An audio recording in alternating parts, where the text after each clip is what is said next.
जय श्री राम मित्रों, आपके अपने YouTube चैनल भक्तिरस पर आपका स्वागत है। दोस्तों, रामायण हो या महाभारत, दोनों ही धर्म ग्रंथ हिंदू धर्म मानने वालों के लिए बहुत पूजनीय है। इनसे जुड़ी कई बातें ऐसी हैं जो इन ग्रंथों के बारे में जब देखने या सुनने को मिलती है तो कई प्रश्न दिमाग में आने लगते हैं। यदि आपके दिमाग में भी कई बार ऐसे ही प्रश्न उठे हैं तो हम आपको बताने जा रहे हैं कुछ ऐसे रोचक प्रश्नों के उत्तर जो आपकी जिज्ञासा शांत करने के साथ ही आपके ज्ञान को भी बढ़ाएंगे। आइए जानते हैं ऐसे ही कुछ प्रश्नों के उत्तर। प्रश्न 1, श्रीराम ने बाली पर पीछे से वार क्यों किया?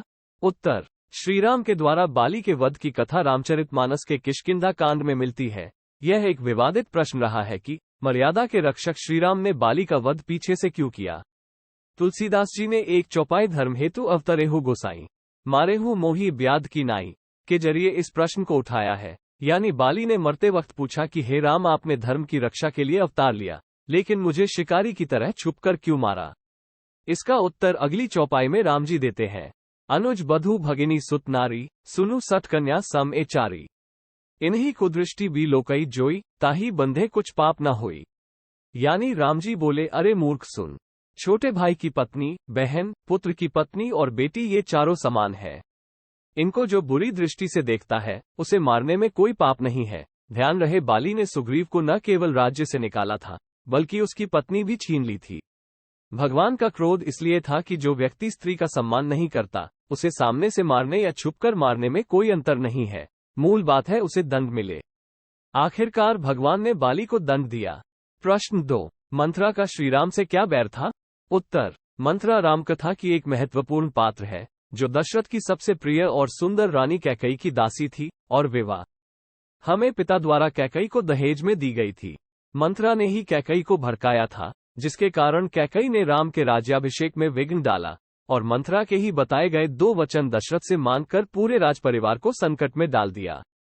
वाल्मीकि रामायण और श्रीरामचरितमानस सहित रामकथाओं के अन्य संस्करणों में मंथरा का चरित्र और उसकी भूमिका अक्सर एक सी दी गई है। गोस्वामी तुलसीदास जी ने अपनी रामचरितमानस के अयोध्या कांड में इसके पीछे देवताओं की भूमिका का भी उल्लेख किया है। मंथरा का राम से बैर तो नहीं था, लेकिन वह तुलसीदास जी के शब्दों में अपनी एक गलती से हमेशा के लिए अपयश का पात्र बन गई। प्रश्न 3, सीता ने स्वयंवर के जरिए ही राम को क्यों चुना? उत्तर, स्वयंवर 2 शब्द का जोड़ है, स्वयं और वर। आशय है वधु स्वयं ही अपना वर चुने। प्राचीन काल से भारत में ये प्रथा थी, जिसके अंतर्गत कन्या को यह अधिकार था कि वह अपने अनुकूल वर का चयन स्वयं करे। पार्वती द्वारा शिव का चयन, सीता का स्वयंवर और द्रौपदी का अर्जुन के साथ विवाह हमेशा इसी परंपरा के उदाहरण है। राम और कृष्ण युग में इस प्रथा के साथ वर का शौर्य प्रदर्शन भी जुड़ गया था। राम को जनक के दरबार में भगवान शंकर का धनुष उठाने पर सीता और अर्जुन को मछली की आंख बाण से भेदने पर ही द्रौपदी मिली। सीता के स्वयंवर की कथा वाल्मीकि रामायण और रामचरितमानस के बालकांड सहित सभी रामकथाओं में मिलती है। वाल्मीकि रामायण में जनक द्वारा सीता के लिए वीर्य शुल्क का संबोधन मिलता है, जिसका अर्थ है जनक ने यह निश्चय किया था कि जो व्यक्ति अपने पराक्रम के प्रदर्शन रूपी शुल्क को देने में समर्थ होगा वही सीता से विवाह कर सकेगा। इस अर्थ में वीर्य शुल्क का कन्या सीता के लिए स्वयंवर का आयोजन किया गया।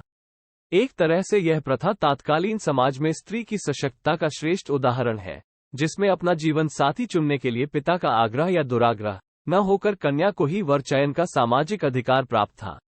प्रश्न 4, भरत राजगद्दी पर क्यों नहीं बैठे? उत्तर, दशरथ के 4 पुत्रों में भरत दशरथ की प्रिय रानी कैकेयी से जन्मे थे। श्रीराम कथा में सारा विवाद इन्हीं को लेकर हुआ। दशरथ ने जब राम को राजा बनाने की तैयारी की तब कैकेयी भरत को राज्य देने के लिए अड़ गई। पहले दिए वचनों से बंधे होने के कारण दशरथ ने राम को वनवास दिया और भरत के लिए राज्य की सहमति दी। इसी के साथ दशरथ के प्राणों का अंत हो गया। राम व लक्ष्मण सीता के साथ वन चले गए। इस पूरे घटनाक्रम के समय भरत अपने छोटे भाई शत्रुघ्न के साथ ननिहाल में थे। लौटने पर जब उन्हें विवाद का कारण पता चला तो वे बहुत दुखी हुए। उन्होंने राम को वन से वापस अयोध्या लाने की बहुत कोशिश की, लेकिन सफलता नहीं मिलने पर वे राम की खड़ाऊ ही ले आए और उसे राजगद्दी पर विराजित कर राजकाज चलाया। राम के वनवास की अवधि 14 वर्ष थी। उस दौरान भरत भी अयोध्या के पास नंदीग्राम में तपस्वी का जीवन जीते रहे। भरत का चरित्र राज्य के बजाय भातृ प्रेम और त्याग का उदाहरण है। उन्होंने राजा बनाए जाने के बावजूद इसलिए राज्य नहीं लिया क्योंकि वे परिवार में धन के लिए विवाद का कारण नहीं बनना चाहते थे। भरत का त्याग उन्हें यशस्वी बना गया। दोस्तों, आशा है कि हमारा यह वीडियो आपको अच्छा लगा होगा। अगर वीडियो अच्छा लगा हो तो वीडियो को लाइक और शेयर कर देना, और इसी प्रकार की भक्ति कथाओं के लिए हमारे चैनल को सब्सक्राइब कर लेना। जय श्री राम।